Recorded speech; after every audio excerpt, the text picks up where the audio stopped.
Hey everyone, thanks for joining us this evening. I'm Paul Moore with Wellings Capital, and we've got Brett Swartz with us. Brett is going to be talking to us about deferring capital gains. We're really excited to have you join us this evening. We're going to wait for a few more minutes for people to join. We've got people coming in right now. Again, I'm just going to chat for a minute while we're waiting. Again, I'm Paul Moore from Wellings Capital. Our website is wellingscapital.com.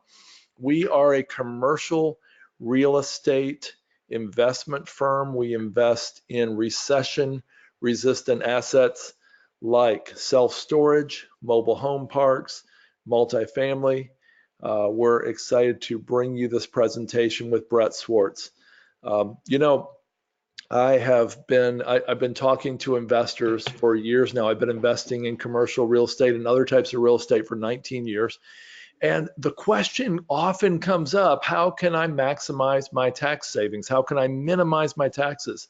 Like I said in my email that most of you got, um, the biggest cost that anybody has, at least any American, is taxes. We pay taxes at the federal level, the state level, the local level. We pay sales tax. We pay capital gains tax. We sometimes pay death tax. There's all kinds of taxes. And if we had to write a check for every tax we have to pay, there'll probably be another tax revolt. The US government in 1913 and then a little more in 1917, over 100 years ago, were really smart when they eventually got us to the place where they were taking our taxes off the top so we don't notice them. But there's still a huge, huge burden on our lives. And tonight, I want to introduce Brett Swartz. I met Brett about 2 months ago. Like I said, I thought that I knew pretty much all the tricks to save on capital gains. 1031 tax deferred exchange is the most obvious one that people talk about.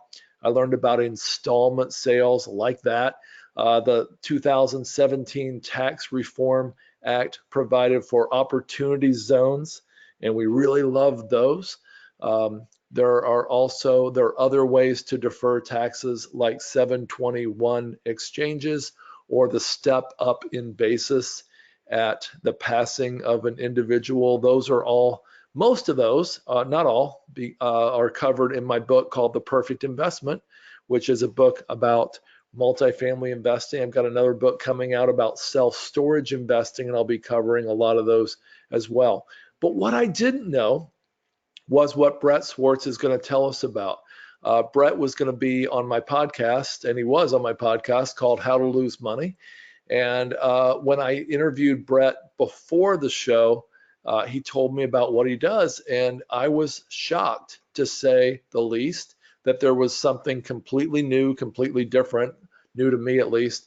And I ran it by some other people and they hadn't heard of it either. So I really wanted to make sure all of you got this information. So I'm now going to introduce Brett Swartz. He's going to be taking us through his presentation on how to defer capital gains taxes using deferred sales trusts. And before you switch off, because we talked about trusts, just realize this is probably something you've never heard before. Some of you might have heard of a charitable remainder trust, in fact, and I use that to defer, actually to eliminate capital gains years ago. But this is something I think much more powerful and flexible. So Brett, thank you so much for joining us this evening. Take it away, my friend. Thanks, Paul, for the introduction, and thanks for having me tonight. Everybody, I'm so excited to be with you and to share some information. The goal of this presentation is to help you become more of a capital gains tax deferral leader. We really focus on education of the deferred sales trust and other capital gains tax deferral options. And we really hope at the end of this, you're going to feel more comfortable with not only the deferred sales trust, but be empowered for what it can do for you to create passive income streams in a tax deferred way, and so that you can create and preserve more wealth. How long are we going to go this evening? I meant to mention that, Brett. Oh, so the presentation will be about 20 to 25 minutes, give or take. And then from there, we'll be able to open it up for questions, and you can type the questions into the chat along the way. We won't be pausing for questions, but we will try to answer them all at the very end. But most of your questions should be answered along the way through the whole presentation. So, but do type your questions into the chat box as you have them so that Paul can take a peek at those, and so can Benjamin too, who's also in the background as a moderator for us. So back to the strategy, the deferred sales trust, help you become more of a capital gains tax deferral leader. The goal here, part of it is to be able to pay off debt, defer tax, defer capital gains tax as well as depreciation recapture, diversify that equity into different stocks, bonds, mutual funds, or back into commercial real estate syndications to preserve wealth. And then this is the biggest thing I think for anyone who's been a commercial real estate investor for a period of time, is to be able to invest at optimal timing to create wealth. And by optimal timing, we mean whenever you want to invest, if you ever want to invest in real estate again. We know that the marketplace moves in cycles, and it's good to be able to have flexibility to be able to invest when it makes sense for you, okay?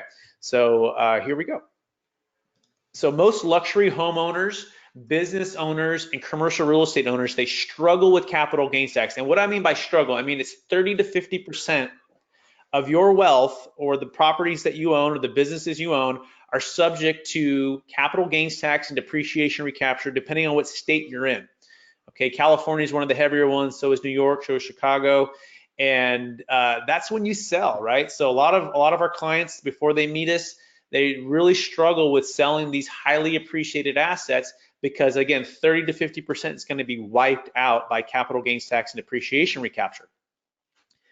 So we use a deferred sales trust to give you liquidity, diversification, okay, and freedom to buy commercial real estate at optimal timing. That could be tomorrow, that could be day 181, that could be 5 years from now, with your funds, so that you can create and preserve more wealth. So our goal is to empower you with this tool, just like many of you may know the 1031 exchange because you've done multiple ones over the years. We want to also empower you with the deferred sales trust in the same way, and so that you can decide how it might best fit your goals. So who are we? Well, my company, I'm the founder of Capital Gains Tax Solutions. I actually started at Marcus & Millichap in 2006 as a commercial real estate broker here in California, helping people buy and sell multifamily apartment buildings. And I still do that. I still help people do 1031 exchanges. I still help people do that. But along my journey, I learned about this strategy. In fact, a gentleman who was my mentor at the Marcus & Millichap office in Sacramento brought in a speaker to speak on the deferred sales trust. And that began my journey to helping clients navigate different options. And so my role now is actually a trustee, which we'll talk about here in the presentation, and education on what the deferred sales trust is. So I actually educate financial advisors, business brokers, commercial real estate brokers, luxury real estate agents, and also you, the client, if you're just the owner. We partner with a group called the Estate Planning Team, and they're actually the creators of the structure. And I'm one of the exclusive trustees for the Estate Planning Team. Every deal must have a trustee that's third party unrelated, and that's the role that I fill. So EPT is just a membership group of legal and financial service professionals, and we are all dedicated to helping our clients create and preserve more wealth instead of paying the capital gains tax to the government and it's gone forever. So we have CPAs, tax attorneys, trustees, real estate professionals, thousands of members, national law firms, financial planners that have vetted this structure, that have rolled it out to their clients. And this is part of why Paul was able to meet me as we spread the message of the deferred sales trust. So we're going to cover a few things in this presentation. We're going to cover what are capital gains tax deferral options. So what options kind of do you have? How does the deferred sales trust work? We're going to cover how to eliminate the need for the 1031 exchange, how to sell high and buy low at optimal timing whenever you want, and invest with a new depreciation schedule, which is also very powerful. And then if you're a business professional, you also may want to help people do the same thing. So we can talk about that as well. So what's the perfect storm facing many real estate agents who have clients like yourself? And I imagine a lot of you own commercial real estate right now. or investment real estate or high-end primary homes. But we call this the perfect storm that are facing many of you right now. And according to the American Bankers Association, about $17 trillion will pass from one generation to the next in the next 20 years. And this is the largest generation in the history of the planet, known as the baby boomers. Now, it's recently, the millennials have recently taken over that place. So this is actually the second largest, but it is the largest wealth transfer in the history of the planet. So it's the most amount of money that we know of that's transferring from one generation to the next. In fact, there's about 77 million baby boomers in the US alone. And every single day, about 10,000 of those baby boomers turn 65. And what are they faced with? Well, they're faced with a taxation and challenging or highly appreciated marketplace that makes it challenging to exit their assets without getting, again, hammered by the 30 to 50% of the capital gains tax and the depreciation recapture. So part of that is interest rates are hovering near 40-year lows, which is helping to prop up some of the values for real estate. Also, real estate has appreciated a great deal the last number of years.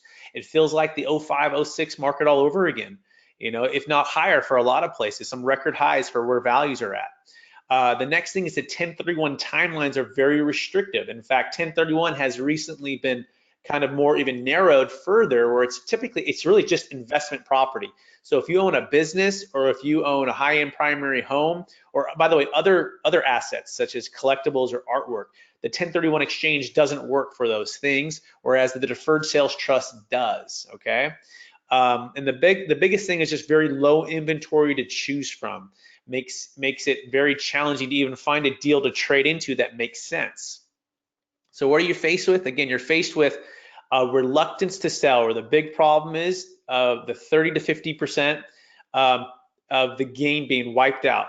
And so every single day, high net worth homeowners like yourself, business owners, commercial real estate owners, they pay hundreds of thousands, if not millions of dollars in capital gains tax when they don't have to. And many feel trapped. They feel trapped. They want to retire. They want to downsize. They want to simplify their life. They want to enjoy their wealth. So perhaps you struggle with a few scenarios with capital gains tax. Maybe you're trying to sell your commercial real estate or business, and you want to defer the tax instead of paying it to Uncle Sam. You want to retire from the toilets, trash liability of maybe an apartment complex that you're managing or a retail center, and you want to trade it for time, travel, diversification, liquidity, and really retirement, right? Retirement so that you can enjoy your wealth that you've earned over 20, 30, 40, 50 years and not have to feel like you have to manage property or a business anymore, right? Or have employees, or just be in a big home. A lot of our clients, they're in the big primary home they've owned for 30 years. And for example, we just did a deal in Newport Beach. It was a $26 million sale. And this couple needed to sell, and they owed $6 million in capital gains tax beyond their exclusion. And they wanted just to downsize. They never thought this property would appreciate so much, but they felt, kind of real estate rich and cash flow poor. They're living in this asset that's worth a lot, but they're not sure how to get out without getting hammered by the $6 million in capital gains tax. Well, the deferred sales trust solves that. The last one will be just the 1031 exchange, right? You're tired of overpaying. You're tired of feeling rushed. You've done multiple 1031 exchanges, and you generally just want to be done with that, which leads us into our first sample case here, okay? By the way, we've closed thousands of these over a 23-year track record, and we'll get into that more, but a sample deal would be an apartment complex. We've done lots of apartment complexes, self-storage facilities, businesses, but this is a sample deal. So let's just say John and Jill Smith, they bought a $5 million property, and they're selling it for $20 million, and they've owned it for 20 years. It's about a $15 million gain, and they live in California. So without even thinking about depreciation recapture, they're faced with federal, state, and Medicare tax. It's about 37% of their gain. So they're looking at about a $5.5 million capital gains tax. And we say, why pay the capital gains tax when you can defer it? We define losing as paying the tax because the money's gone forever and it's no longer in our families or in our communities to be able to give and serve more people. And rather it's with the government who pretty much can waste it pretty quickly. So we want to defer it to keep it earning interest and building wealth for our clients and their families. This is a recent deal. This one closed about 30 days ago. This is a gentleman. His name was Peter. And Peter lives in Marin, California. He's a long-time real estate professional himself. He sells high-end residential homes. He's done multiple 1031 exchanges over the years, but he's 68 years old and he's getting close to 70. And he knows 1031, he knows Delaware, and he chose the deferred sales trust. He had never heard of it before he met with me, but essentially on his particular property, he had about a $500,000 cost basis. He's selling for about almost about 1.8 million. And he wanted to pay off all of his debt, which he had debt on the property, and he wanted to defer all of his tax. And so he was really happy because we saved him $510,000, and he was also able to get debt free. Okay, and his quote to me was, I said, well, why did you do this, Peter? And Peter said, you know, I had 18 problems. This was an 18-unit apartment complex in kind of a tough location in Sacramento. And he was driving up and dealing with the toilets, the trash, the liability, trying to collect the rents. And he goes, Brett, I had 18 problems. I didn't want to trade it for 36 problems. I didn't want to trade it for more toilets, more trash, more liability. I'm just ready to retire and be done and have liquidity, the ability to access the cash or invest in other commercial real estate deals at a good time. I don't want to overpay. So for a lot of the reasons, he said no to the 1031 and yes to the deferred sales trust. This is a live deal right now. This one is in outside of Atlanta, Georgia. It's a $7.3 million deal.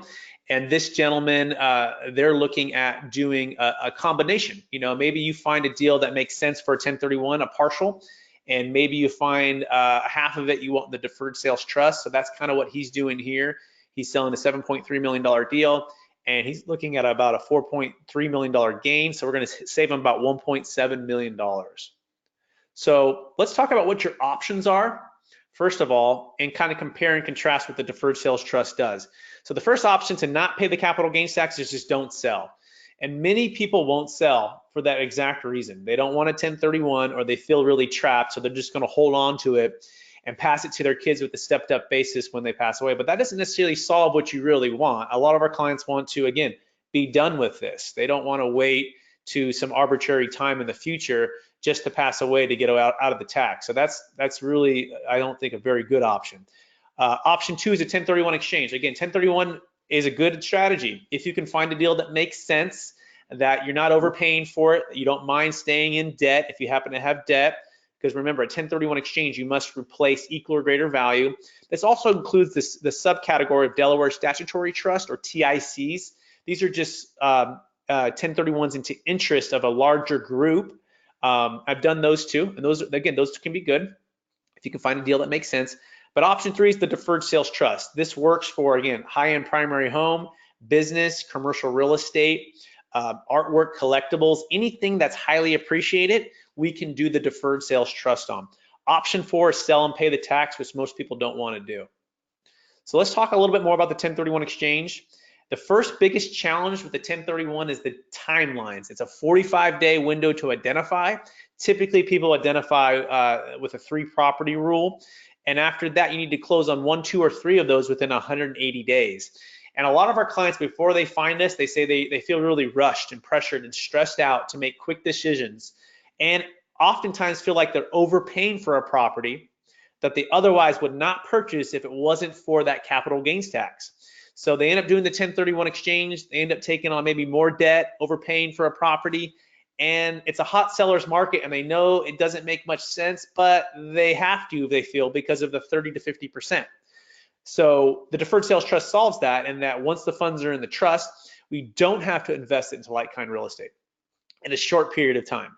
And it's very flexible for where and how you invest it. So we like to say that's how we eliminate the need for the 1031 exchange as it applies to the 45-180 rule. The next one is that the depreciation schedule travels. For any of you who've owned property for any number of years, if it's 27 and a half years for an apartment complex, or 39 or 38 for a retail center or commercial buildings, you are fully depreciated. And if you've done multiple 1031 exchanges, you realize, or you may realize, that the exchange, the depreciation schedule travels. Now, this is a challenge because eventually you run out of depreciation, which means you can't offset the income that's coming in, which is probably one of the top, if not the top reason to own investment real estate, is the depreciation to offset the income, so you have more dollars for yourself and less to pay in tax. So that's not good that the depreciation schedule travels. The solution to that is the deferred sales trust. Once the funds are in the trust and you partner with the trust to buy a new deal, you get a brand new depreciation schedule, because we're not doing a 1031. We're actually doing an installment sale, which we're going to talk about how this all works in a minute. And the last one is just the reminder that our parents taught us to sell high and buy low, right? They didn't tell us to buy low, sell high, and buy higher again. They taught us to buy low, sell high, and buy low again. And the 1031 is not friendly to our parents' advice, okay? But the deferred sales trust is, because you can do it whenever you want.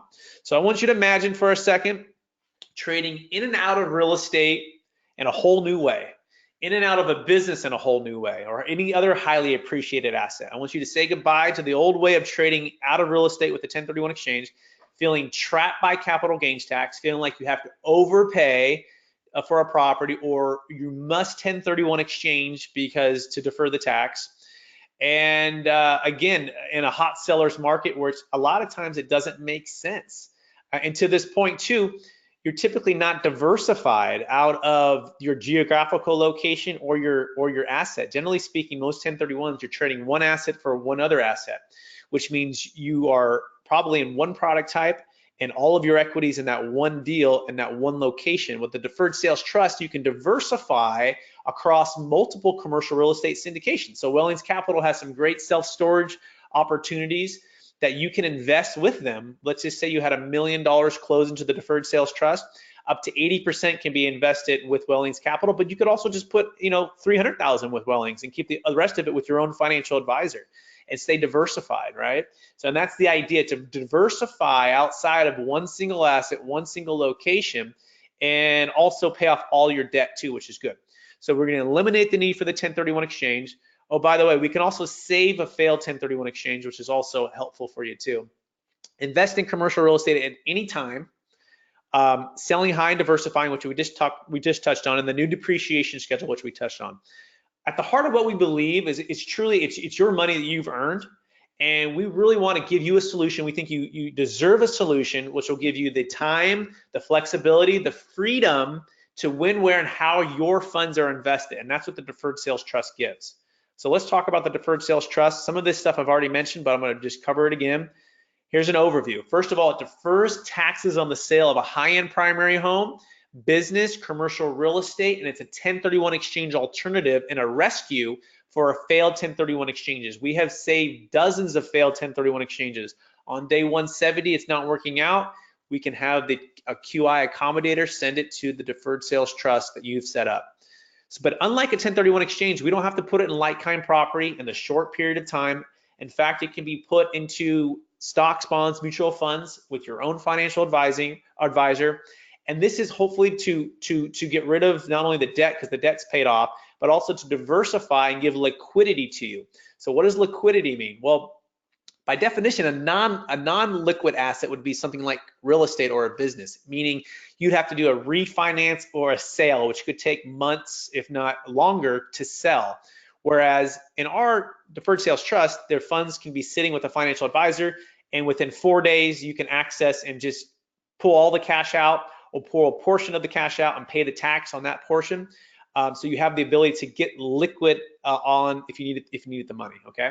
And hopefully this also will reduce risk and volatility by preventing overexposure to a single asset class, and that's the key to diversification. Also, it can sever partnership interests. So some of you may own properties and partnerships, and oftentimes with some of the partnership challenges that we solve, one partner wants a 1031, the other one doesn't, and no one can decide, and they fight over when and if they're going to sell, and it's a battle. Well, we come in and we say, hey, look, for one partner who wants a 1031, let him 1031 his portion. The other portion can go into the deferred sales trust. It severs the partnership cleanly, whereas generally speaking, a 1031, the whole entity must remain intact. Okay, so if let's just say there's 10 partners on a deal, 5 of them could do the deferred sales trust, the other 5 could go do their 1031, or 3 of them can pay the tax and take the cash and pay the tax.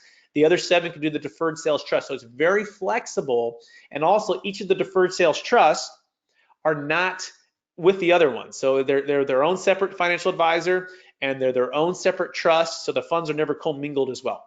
And this is a big one, the exit on the taxable estate. Okay, so for any ultra high net worth individuals on this call, this may be the single biggest advantage for you.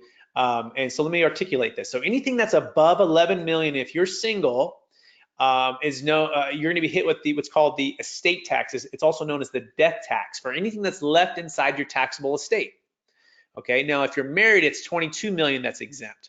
So let's just take an example of a $52 million estate. Okay, and let's imagine it's a married couple.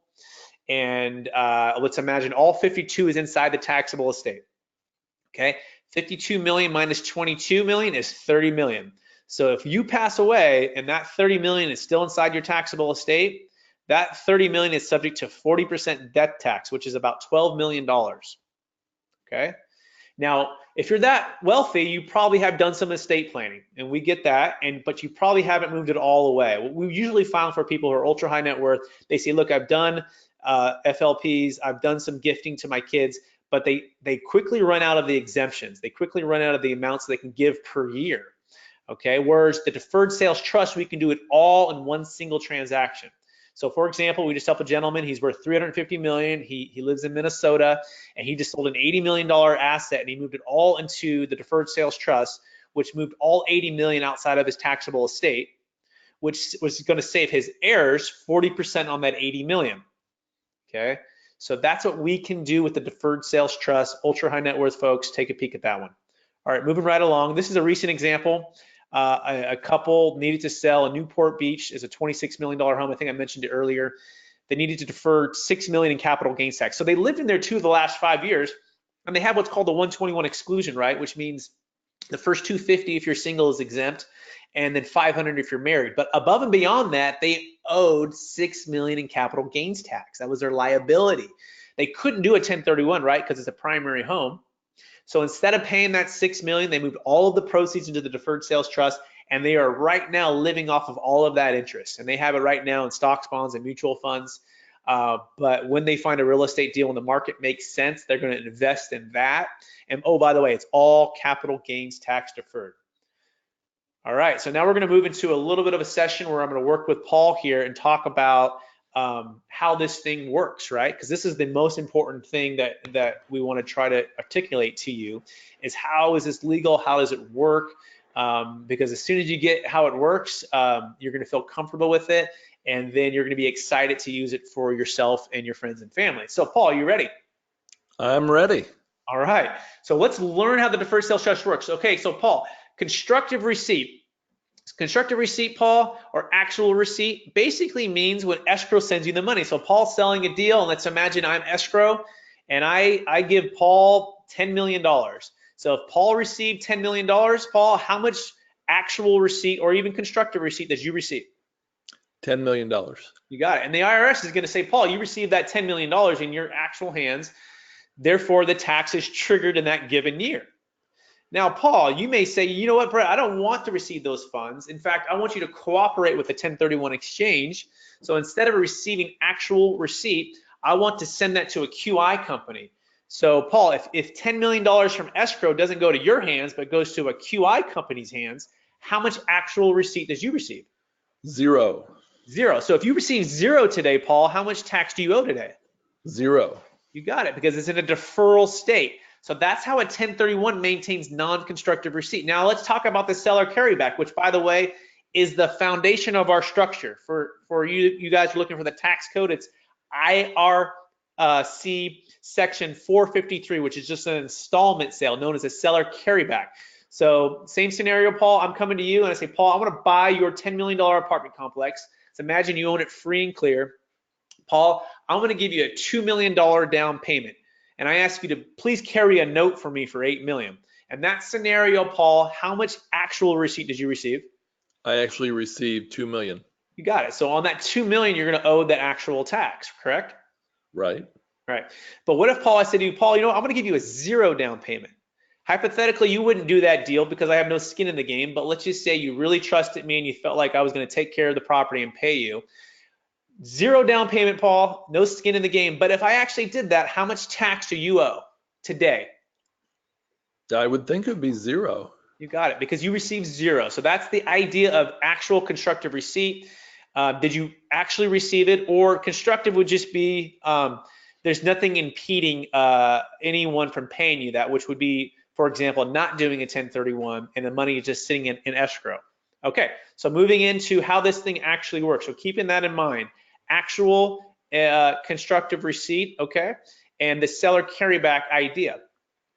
So Paul, I'm going to walk through now how this works with, what do you call this, John and Jill, and they're selling a $10 million property, okay?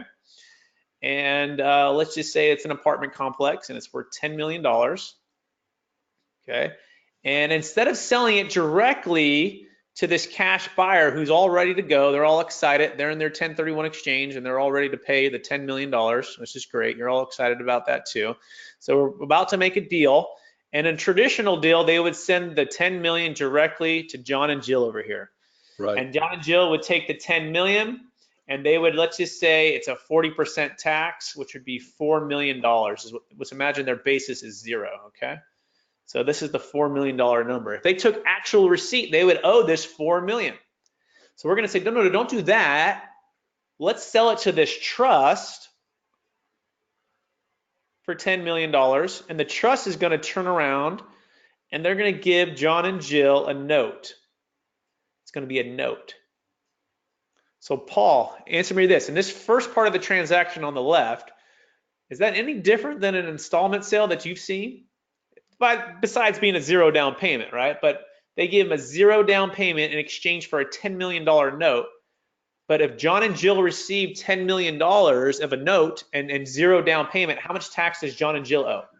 So you're saying that they basically said that the sales trust is basically doing a loan? Correct. So they're becoming the creditor. They're becoming the bank. Okay, so they just did a seller carryback. So they're loaning the money to the deferred sales trust. You got it. And the trust just bought their position for 10 million. So this first transaction is just, okay. And by the way, this is a simultaneous close that all go in one transaction. But this first part is just an installment sale. They gave John and Jill a zero down payment in exchange for a $10 million note. Why do they do that? Well, they had this buyer lined up for 10 million. Remember him? Right. And he's going to put the 10 million into the trust. Mm-hmm. Okay, you ready for some math, Paul? If the trust bought it for 10 million and sold it for 10 million, what's the gain for the trust, Paul? Zero. Now, if the trust has a zero gain, how much tax does the trust owe, Paul? Zip. Zero, you got it. So since the trust bought and sold it for the same price, zero gain, the trust owes zero. The smoke clears, buyer takes title the same way he would have. So now the buyer's gone, he owns the property, he's real happy, and their funds are sitting right here. Where's here? Bank of New York Mellon, Charles Schwab, TD Ameritrade, wherever your financial advisor clears money, and it's invested into a portfolio of liquid investments, which we'll talk about. But Paul, I'm going to pause here. I want to make sure you understand what happened right here. Any questions on any of these arrows, Paul, or questions that you think any of the listeners might have? No, I don't think so. I mean, the listeners can certainly add questions, which we'll probably get to most of those later. But no, I think I get it so far. Great. So I'm going to run through it one more time real quick. The $10 million property here is to sell, and they're going to sell it to the trust for $10 million. The trust is going to give them a note for $10 million. It's zero down payment. Since John and Jill took zero down payment, the taxes that are due today are zero. Okay. Since the trust bought and sold for 10 million and has a zero gain, they have a zero tax bill. The buyer bought it for 10 million the same way he would have. He's happy, he's gone, and away we go. So I'm going to erase all the drawings and we're going to move forward in the presentation here. So this next part is how and where the funds invested, right? Which is very important. You want to know, are my funds protected? Where are they invested? How are they invested? How is it determined? Okay. Well, before the funds go anywhere, before the deal closes, you as the note holder will fill out what's called a risk tolerance questionnaire. It's the same risk tolerance questionnaire you probably filled out if you have a financial advisor. Now it's about a 2-page, and it's going to talk about what's your income needs. What are you comfortable with stocks, bonds, mutual funds? What kind of what kind of investments would you like to make? And they're going to present an allocation, and they're going to say, Mr. and Mrs. Smith, here's an allocation based upon your risk tolerance. Most of our notes, by the way, they are set for 8%, and it's a 10-year term. And after fees, it nets 6.5% along the way, but 8% at the end of the 10-year term. So if it was 10 million, it'd be earning hopefully about 8 based upon the risk allocation. It could be 5 to 8 depending on if you want lower risk, but that's going to be set up front, and that's going to determine the payout as well.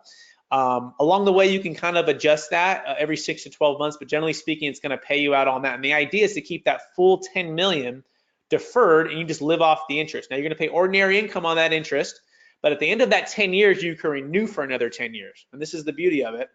And you can renew for another 10 years after that, and just keep doing that. And then it can pass on to your kids, and they can do the same thing. So it becomes a ongoing tax deferral that hopefully continues to grow as well. But this is how and where the funds are invested. As a reminder, this works for businesses and professional practices. We've done veterinarians, we've done dentists, we've done trucking companies, tech companies, you name it, real estate businesses. Works for commercial real estate, investment properties, high-end primary homes, also major private stock positions, and also valuable artwork and collectibles, and then carried interest. If you happen to have a carried interest in any deals, it also works for that. So how do we know it's legal? So the number one question you should be asking right now, which you probably are, is how do we know this thing is legal? And if anyone ever brings you a brand new tax strategy that seems like it's too good to be true, or seems like it's promising a lot, you should ask these questions. And the first one is, what is the tax code? And I mentioned it before, it's actually IRC 453, which is just an installment sale. Well, what's the history of that? Well, that goes back to the 1920s. It's one of the longest, oldest tax laws for tax deferral that there is. In fact, the 1031 exchange, for some of you who may not know, it really didn't get popular or really mainstream until the Starker exchange happened. Case. It was a court case, and then it became more and more popular. But even 25 years ago, 20 years ago, 15 years ago, a lot of people still didn't know a lot about it. And in fact, some people are still learning about the 1031 exchange. But the fact is that we have longer tax law that goes back to the 1920s than even the 1031 exchange. So that's the first thing. And by the way, your CPA probably knows about an installment sale. They just don't know how to use the deferred sales trust inside the installment sale, but we want to educate them. The next thing is, how long have you guys been doing it? We're 22 years going on 23 years. The next question you should ask is, well, how many of these have actually been reviewed by the IRS? And the answer is there's been 13 random deferred sales trust audits. The deferred sales trust didn't cause the audit, but it happened to be high net worth clients of ours who the audit was triggered, and then they looked and found the deferred sales trust, looked at it all, and said, nothing's wrong here. This is just an installment sale. So those are all closed. There's no change audits. In 2008 was a big formal audit, okay, where they actually, it wasn't a particular case. They just said, we want to see your structure. We want to see all of your information. Would you please sit down with us? And the tax attorney who created the structure sat down along with the co-founder of the Deferred Sales Trust, who are both my mentors, and they walked through all of the structure, talked to clients. They did a full 3-month review. The exact same thing. They said, you guys are just doing an installment sale. You're being creative on how you're applying the law with this third-party trust that is buying and selling for the same price, but you're just doing an installment sale. Okay. More than that, we've had it reviewed by FINRA. FINRA oversees financial advisors. It's a very, very, what would be called a lot of red tape for financial advisors. We have thousands of professionals across the U.S., including lots of financial advising firms who have had their own tax legal team look at this, and they've rolled it out to all of them. So a lot of eyes and ears have seen this. The point is, we've already blazed the trail with the legal. We are 100% confident it's legal, it works. We've been tested and tried.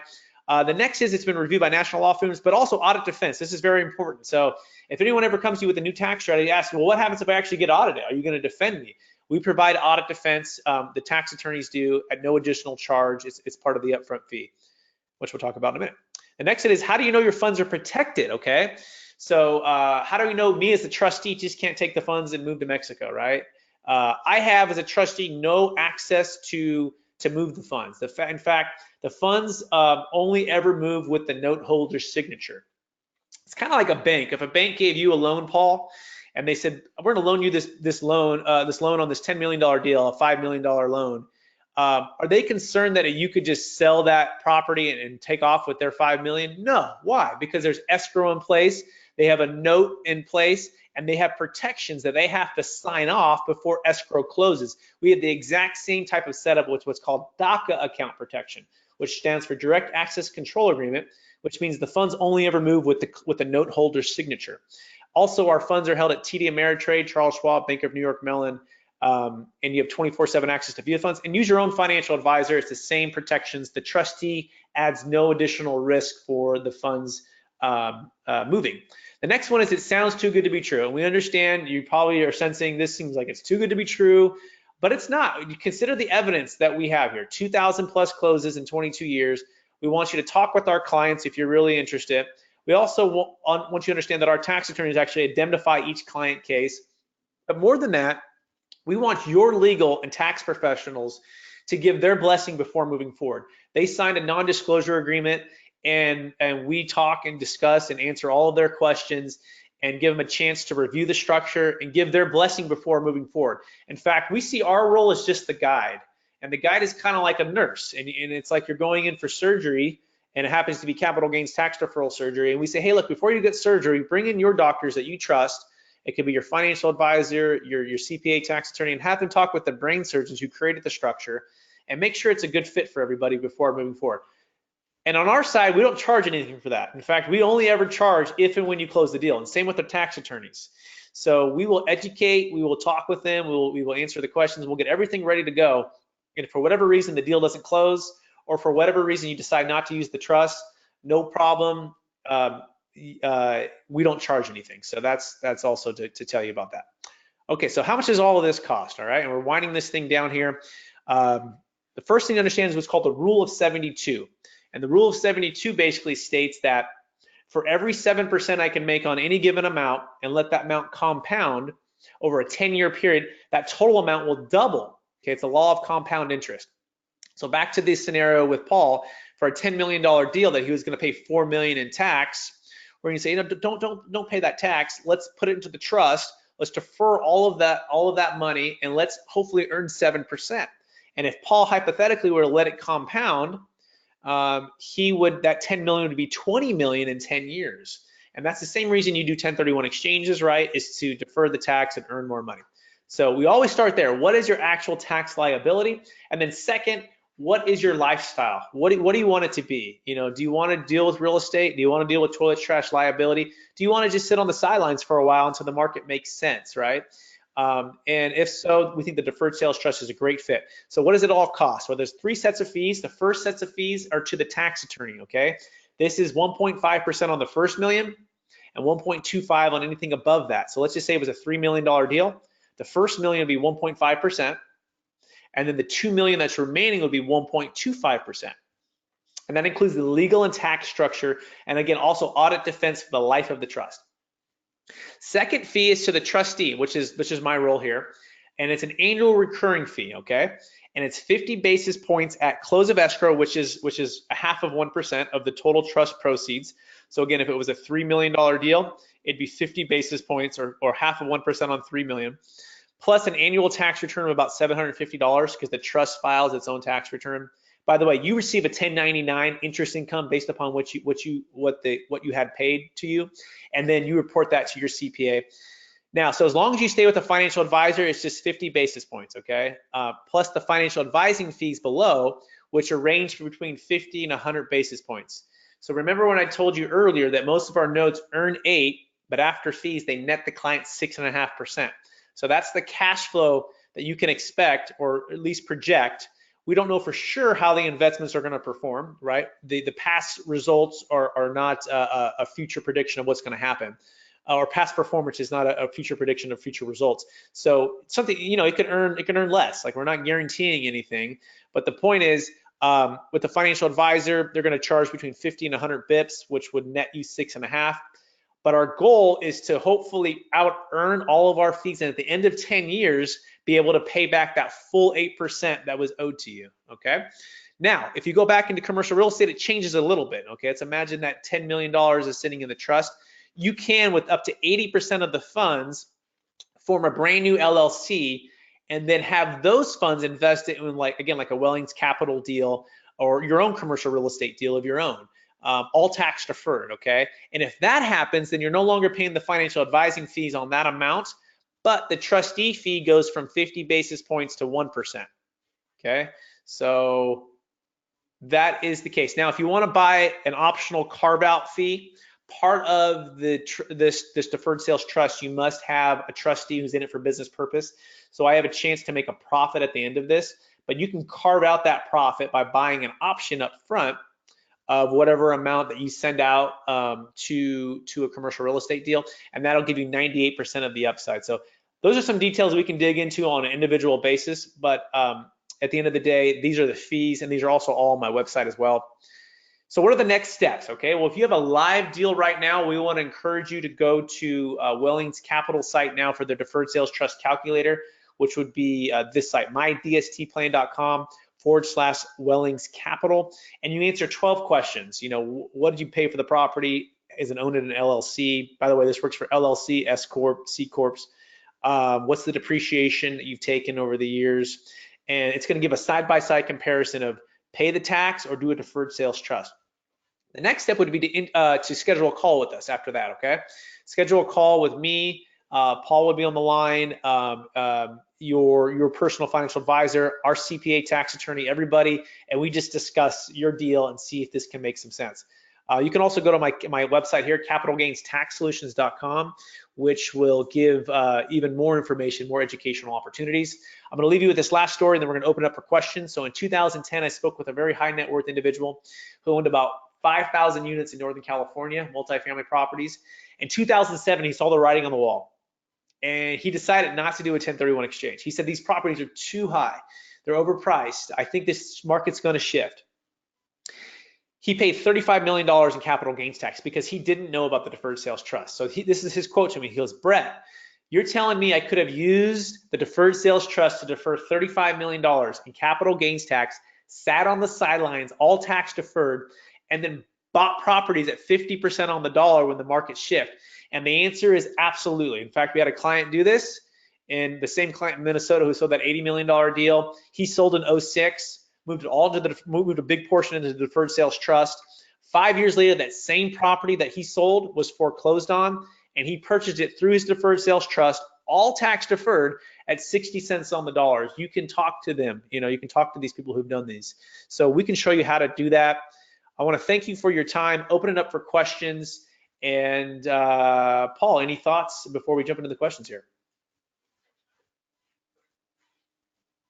And I think you're on mute, Paul. Can you unmute yourself there? It does really sound too good to be true, like you said, and it's pretty powerful. But I'm really impressed with this, and I'm still trying to get my head around. You know, so do you donate the property to the trust? I mean, like when I donated my property to a charitable remainder trust, it was like a donation. Is Right. that what you're doing, or tell me what you're doing? Yeah, so we like to say we're kind of like a charitable remainder trust, except no charity is required. Now you're welcome to give to charity. Your charity can transfer through your living trust with proper estate planning, and the charity can start receiving those benefits, but it's not required. So most of our clients are very charitable, giving people. They're just not necessarily 100% charitable, right? So with the deferred sales trust, you could sell, let's say you had 10 assets, and you have one trust set up, and you could have 10 separate notes under the one trust, and you could decide, I want 3 of these, you know, notes to go to charity, and the other 7 I want to go to my kids, right? So it's very flexible. No charity is required, but it is like a charitable remainder trust. Okay, great. Well, I really appreciate what you've shared, and I would really encourage people to put in their questions now. Benjamin, I think we have a few questions. If you want to go through and find a few for us to answer. Yeah, we sure do. Chris, always good to have you on the call. Victor, feel free to shoot us a message on our website, wellingscapital.com. You said you want to have a chat with us. Diane asked, will you be sharing a recording of this webinar? And yes, we will. Everyone who is in attendance will be receiving a recording automatically from GoToWebinar. and same with those who did not attend but did register.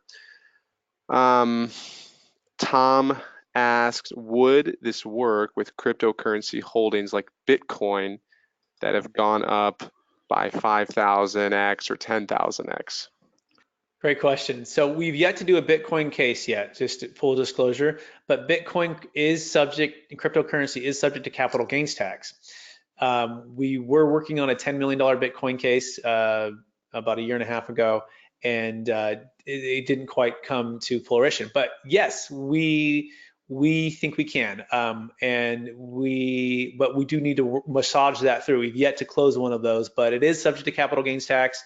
And give us a call. Let's get our tax attorneys on the line and work through the logistics with where that's at, because it's still kind of the wild west in a lot of ways with cryptocurrency. Okay. Anne just ask, what is a deferred sales trust? And feel free to reach out to Brett directly there. His email's on the screen right now, and you can schedule a call with him and get a little more clarity. Yeah, and I'll say it again. It's just an installment sale, right? A deferred sales trust is just an installment sale. It's a specialized installment sale, like a seller carryback. It just happens to have this third-party trust that jumps in right before close of escrow to buy your interest as the seller with the zero down payment to you in exchange for the full payment of the note, of the full amount that the buyer is going to pay for it, and immediately turn around and just sell it to that buyer who's lined up. So it's just an installment sale, which is this extra little wrinkle there with that trust, right? So that's the key there. Not a 1031. Yeah. Okay. David asks, has this been challenged by the IRS? I believe Brett answered that. It has been challenged. Yeah, and the biggest deal was 125 million, by the way, to that point. One of the largest audits was for a deal in San Diego, 125 million, and the IRS definitely wanted to find a hole there because it's a big tax. And no change audit, not one single issue with that. And all of the other audits. So we're batting 1,000, and we have very low audit trigger, very low audit risk. And even if we have, we're batting 1,000. We stand behind all of our work. It's great. Kumar, good to hear from you. He asks, can you use this for appreciated stocks? If so, can one take the original capital and move only gains in DST? And then what is the minimum transaction amount to be eligible for DST?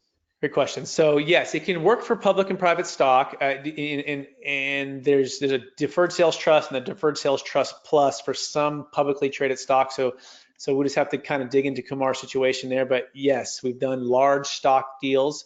The answer is no for just the gain. So 100% of the proceeds must go into the trust for 100% tax deferral. Now, if you sold a stock for 10 million and you only wanted to put 9 million into the trust, you could and take the other million and you're going to pay tax on it. But if you want 100% tax deferral, 100% of the proceeds must go into the trust. Okay. The last question was, what was the last question there? What's the minimum transaction amount? So the ROI on this, to make sense of this, you need to have at least $100,000, generally speaking, in actual liability. So that's the check you're going to write to the government, state, federal, Obamacare, right, and depreciation recapture. If that's $100,000 and more for every $500,000 of proceeds, okay? So the ratios have to make sense. So $500,000 of proceeds going in for $100,000 tax deferral. But if Kumar was selling $10 million of stock and only $100,000 in tax liability, then we just pay the tax, take the 9.9. So the ratios have to make sense. Our average deal is about 2.6 million, and we're deferring somewhere between, 300 to 450,000 in tax, kind of that range, But we've done lots of large deals with bigger numbers there. So those are the general ratios. But just go to the deferred sales trust calculator, fill it out, and then talk about the options. Great. Okay. Arid asks, is there a threshold on size of capital gain before DST makes sense? So we just did cover that, Arid. If you have more questions or clarity, you can go to that link. You might want to go back to that link briefly, Brett, just so people can see that. Yeah, go back to that link there. What if the property is, Nate asks, what if the property is not an LLC because it's a single family home with a traditional bank loan mortgage and can't be put in an LLC? How does it work out? Yeah, so it doesn't need to be an LLC. It can be an individual. It could be a partnership. It can be a limited partnership. It could be a C Corp, S Corp. Really, any entity at all works just fine. And at close of escrow, let's say it's your primary home, we're just going to pay off the debt to the bank. So let's just say you had a actually, I'll talk about a live deal right now in Palo Alto. We're helping a gentleman. He's selling a $14 million primary home. He built it for $6 million about 10 years ago, and we're going to save him $2 million in capital gains tax. But he owes about $7 million on the property. So he's going to just pay off all of that debt at closing, and essentially put $6 million into the trust. So now he's debt free, right? Which is great. $6 million goes into the trust. If he didn't use us, he'd have $4 million. Right, and so that's kind of the ROI. He goes, well, do I want 4 or do I want 6? Well, I want 6. Okay, so take the 6. And the rule of 72, right? Because we say, hey, if you can earn 7% on that extra $2 million that you would have paid in tax over a 10-year period, we can double that. And so that's where those numbers really make sense. Okay. James asks, if I use a DST to sell a property, do I still have to pay the depreciation recapture tax? Okay, so 2 questions there, and the answer is no, but it depends. Do you have a mortgage over your basis? Okay, so part of going to the deferred sales trust calculator, we're gonna ask you what's your mortgage and what's your basis and how much depreciation have you taken, right? And that's gonna give us an idea if you have a mortgage over basis. A mortgage over basis basically means you've taken the cash and you haven't paid the tax on it, and the government says, you need to pay down that mortgage to the basis in order to keep it in a deferral state. So we cannot defer mortgage over basis. But if your mortgage is at or below your basis, no problem. We can defer all of that. Got it. So two solutions to that, by the way. Come in with capital to pay it down. We have banks that are ready to go to come pay it down for you on the side and secure it against other things. Or we do a bifractured 1031 exchange, meaning we do a partial 1031 exchange, and we have some very large loan to value deals.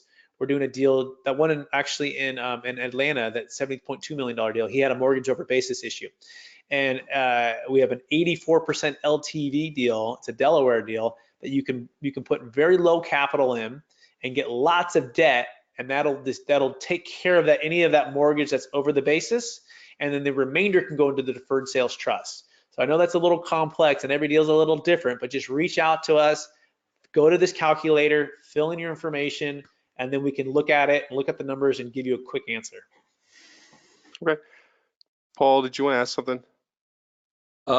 Yeah, so just real quickly, we're kind of running out of time here. Isn't the capital gains due someday, somehow? When is that paid?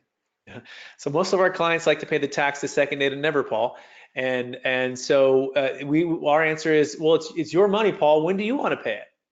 And you may say, I want to pay it in 2 years when I have a big loss. Carry forward, I have a big loss on another deal worth 10 million.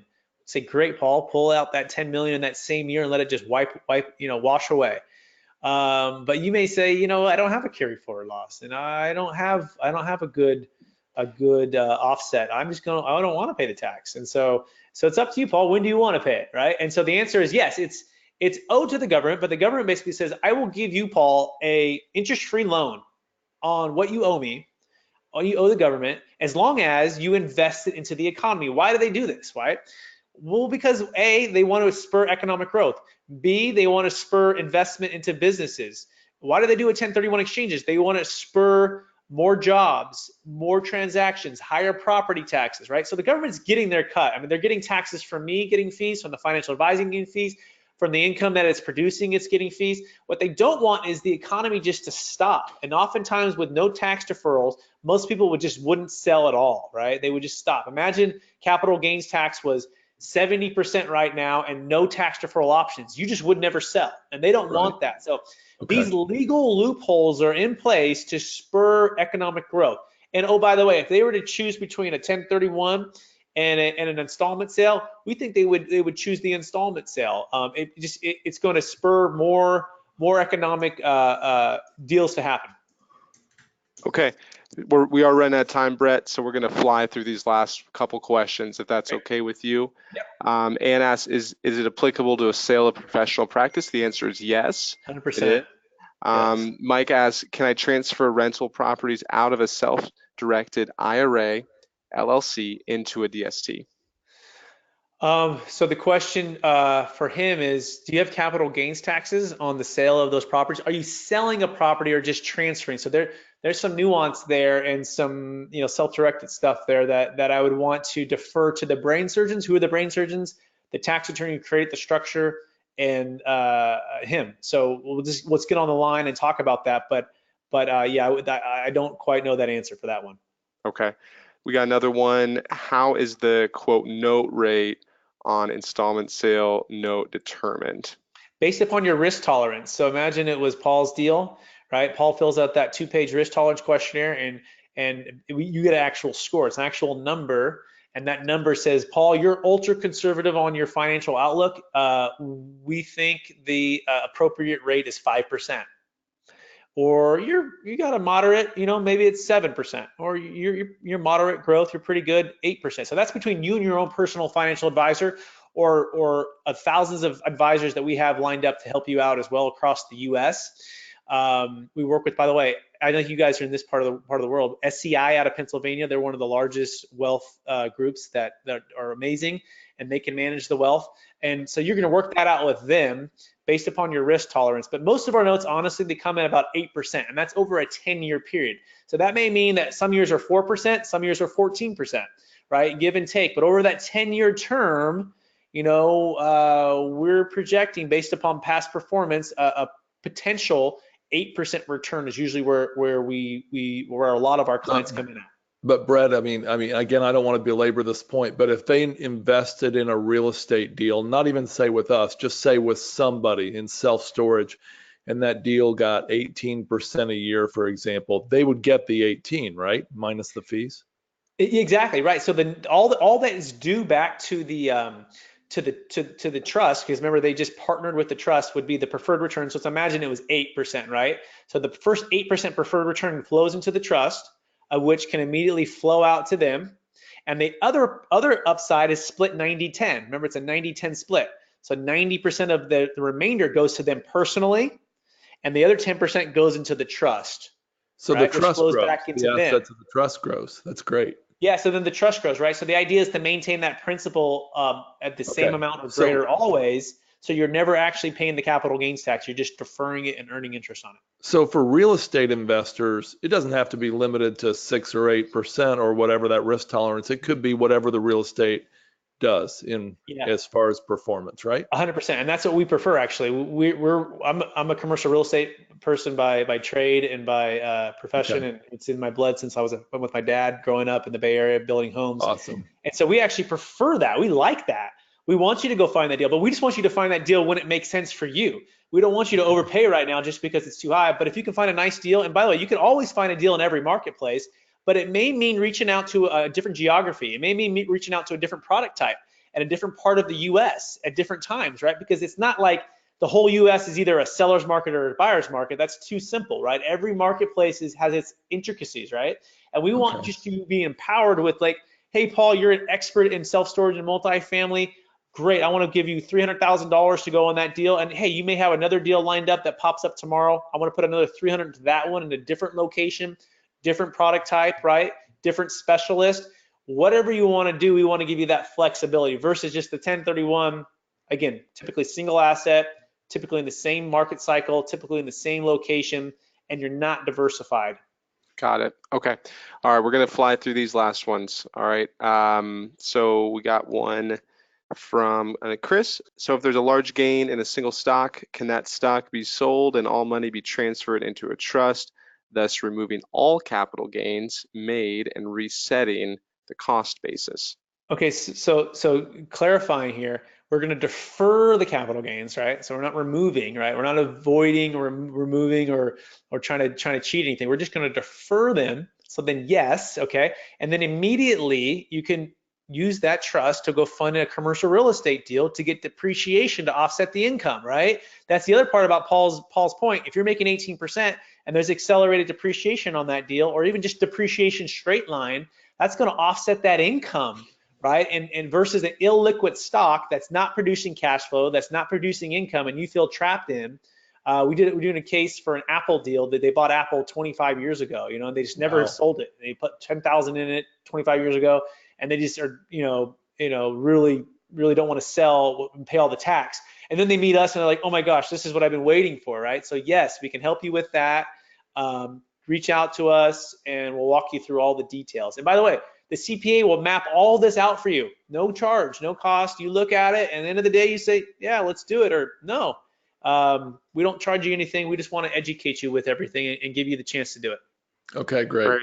Okay, if I bought a property using a 1031 exchange, can I sell it using a DST? If you bought a property using a 1031 exchange, can you sell it using a DST? Yeah. So as long as there's another sale. So just to clarify, I don't think you're asking, you've already sold the property and you just want to move it in there. You only when you sell do we become of value to you. So it doesn't matter how many 1031 exchanges you've done over the years. When you go to sell that existing asset, we can do a 1031 exchange. So it doesn't have, you could have done 10 1031 exchanges and then this 11th transaction, deferred sales trust, or no 1031s, and then you sell it. So yeah, it's either way is fine. Perfect. Okay, got another one. What's the tax advantage of doing a DST versus just a simple installment sale? So a simple installment sale, you're not diversified, you're not liquid, and you're counting on that one person. So back to the Paul analogy. I say, Paul, I'm going to give you $2 million down payment. Would you carry a note? And that scenario, Paul is betting on me to pay him back all of that $8 million. And his only collateral is to foreclose on that property. So Paul is neither diversified, and it's also, I'm not investment grade, I'm just a regular person. Versus the deferred sales trust, all of the funds are they're in Home Depot, Walmart, Facebook, right? Apple, they're in the top S&P 500. I mean, they're very diversified and investment grade type of companies and funds. Or even better, I think, a 200 unit apartment complex or self-storage facility, right? That has value add potential that maybe happens to be in your backyard, right? You can go see, touch, and feel that. And you can also make it with a commercial real estate operator who specializes in that area. So now you're diversified versus one single asset and one single location and one single buyer. And oh, by the way, in a couple years, if I'm buying your property on an installment sale, I'm probably adding value and I'm probably going to pay you back anyways. And therefore, you're like, oh, that only lasted 3 to 5 years. So they're typically short time frames, whereas ours, you go for as long as you want, right? They're 10-year terms. Every 10 years, you renew for 10 years, right? So that's why we would say don't do a traditional installment sale. Really, we think the deferred sales trust has so many other advantages. Okay. One more question and then we'll wrap up. Thank you guys for hanging on here. I hope this has been of value. Once the money is in DST, can the funds be transferred to other brokerages such as Vanguard for self-management? Yeah, so that's called constructive receipt, okay? Which it means is basically you have receipt of the money because you're self-managing it. So you can't, that's part of the rules we can't allow you to do. It's the same reason why you can't 1031 into a primary home, because basically you're living in your investment, which means you've constructively taken receipt, and the IRS says, no, you owe the tax. So it must be a third-party financial advisor, okay, not related to you. Can't be your husband or your spouse, right? Your uncle or somebody. It has to be a third-party professional financial advisor, non-related to you, and they have to be managing the funds, right? So yeah, you can't do it yourself. That would be cool though if you could. Okay, that's it. Paul, you want to wrap it up for us? All right. Hey, thank you, Brett. And I'm sure if we could applaud, you would hear us applauding. This is an awesome strategy from what I can see here. I don't understand every bit of it, but if you know anybody who should hear this, please pass it along to them. If this is something that's a benefit to you, please reach out to Brett or to us at wellingscapital.com, Brett at capitalgainstaxsolutions.com.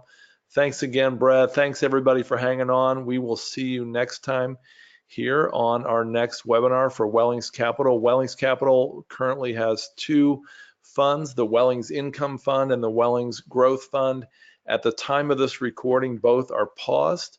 The Growth Fund's looking for other operators and assets to invest in. We say no a lot, And the income fund is planning to reopen for at least the folks that are on our waiting list in mid-September. So if you're interested, you can reach out to us, info@wellingscapital.com, set up a call, check into that, and we will be probably reopening one more time the rest of the year, probably between October and Thanksgiving, and then we're going to wrap up this year. So again, thanks Brett, thanks Ben, and we'll see you all next time.